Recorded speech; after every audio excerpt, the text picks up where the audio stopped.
पानी का मटका, हंडा, भले तुम्हारे घर में नल से पानी आ रहा हो, आरओ का पानी आ रहा हो, तुमने आरओ लगा रखा हो, और उसके नीचे एक छोटा सा हंडा, मटका, कुछ भी, छोटा सा घड़ा, कुछ भी रखना जरूर चाहिए। रसोई घर में भले इतना बड़ा हंडा रखो, मटका रखो, घड़ा रखो, कलश रखो, पर रखना जरूर चाहिए। क्यों? उसमें पितरों का स्थान होता है। तो घर में, रसोई घर में कभी परिवार में किचकिच नहीं होती, क्लेश नहीं होता। अगर हंडा भरा हुआ है, हंडा खाली होते होते जब सुबह के समय पर पानी थोड़ा रह जाता है, उस घर में जहां हंडा आधे से ज्यादा खाली हो जाता है, शास्त्र कहता है, भविष्य पुराण कहती है, जहां पानी का हंडा आधे से ज्यादा खाली हो गया, समझ लेना दूसरे दिन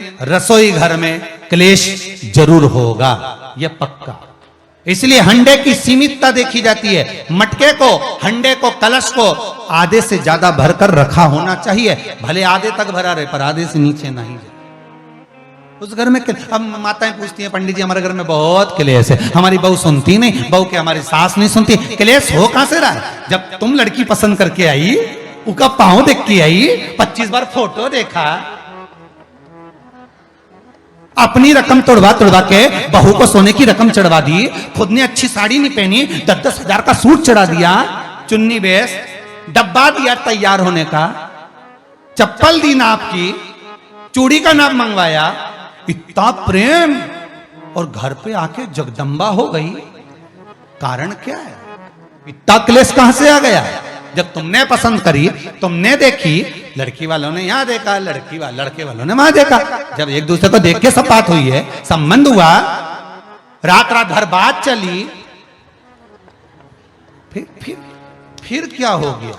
यहां तो रोज फोन लगाती थी, मम्मी ये वाली साड़ी तैयार कर लो। हाँ बेटा कर ले, ऐसी बात सास और बहू में चले। चूड़ी का नाप भेज दीजिए, चोली का नाप भेज देना, और मैंने डब्बा तैयार कर लिया है, मैंने वीडियो कॉल में दिखाया, देख ले, यही है।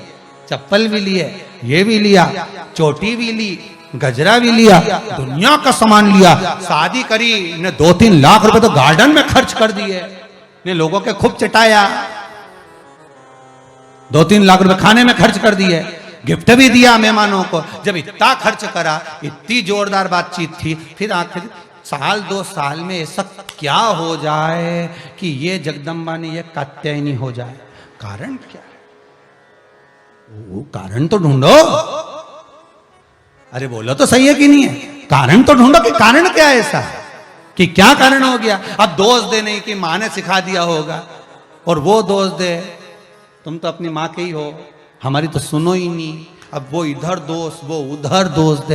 ये दोष देने से कुछ नहीं हो, अपने कर्मों का दोष देखो। ने जरूर झांक कर देखना कि सवेरे सवेरे कहीं हंडा खाली तो नहीं मिल रहा है, पूरा नीचे तक तो नहीं चले गया, आधे से नीचे तो नहीं हो गया। मतलब घर में दूसरे दिन क्लेश तो होना ही है, भले कटोरी के चक्कर में, पानी के चक्कर में, रसोई घर के चक्कर में, रोटी के चक्कर में, चाहे दिन भर में कभी भी होगा, पर 24 घंटे में क्लेश होगा, वो पक्का है।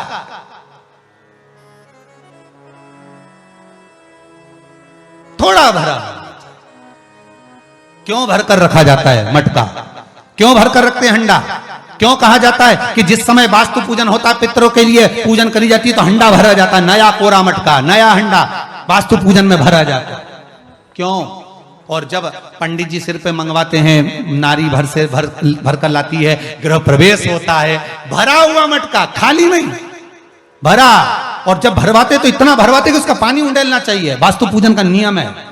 जिस समय मटके को भरकर लेके आते हैं घर के अंदर, कलश भरकर लेके आते हैं, वास्तु प्रवेश करते हैं, गृह प्रवेश करते हैं, तो मटका इतना भरा जाता है, उसका पानी बाहर ढुलना चाहिए। और जब लेकर आए तो झलकता हुआ पानी होना चाहिए। नारियल रखे, आम का पत्ता रखे तो पानी गिरता रहे। पर माताएं तो अपने फैशन में नहीं, डेंटिंग पेंटिंग कराए तो पानी गिर जाए तो वही नाराज हो जाए। बेचारा पंडित जी की हालत खराब कर कि तुमने इतना पानी क्यों भरा, कम नहीं भर सकता था, हमारा पूरा। ये तो परंतु शास्त्र रीति क्या कर रही है, भविष्य पुराण क्या कर रही है, हमारी शास्त्र क्या कर रहे हैं कि पानी भरा हुआ जब चलता है, झलकता झलकता चले, घर में जब प्रवेश करे तो भगवान से यही प्रार्थना रहती है कि लक्ष्मी ऐसी झलकती रहे, इतनी कृपा कर दे। पर लोग, पंडित जी भी कह दिया अच्छे कपड़े पहनी बेचारी ने, पिन मिन लगाई हो, बढ़िया जोरदार पल्लू मल्लू लिए, तो अब डब्बा मब्बा भर के तैयार कर पेंटिंग पेंटिंग कर, बाद जब पानी गिरे तो कहीं तो बेचार पंडित जी भी कहे थोड़ा खाली करो पंडित जी खाली करो। अब खाली करा, इतना भर दिया, अब वो मैंने आम का पत्ता नारियल सब धर दिया, और ना वो झलके ना कुछ झलके, क्योंकि इसका अहंकार इतना झलके तो कलश की खाक झलके।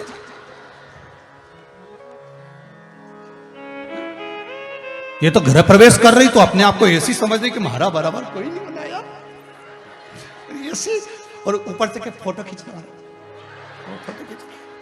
अभी इसका अहंकार इतना झलके तो कलश के खाक झलके।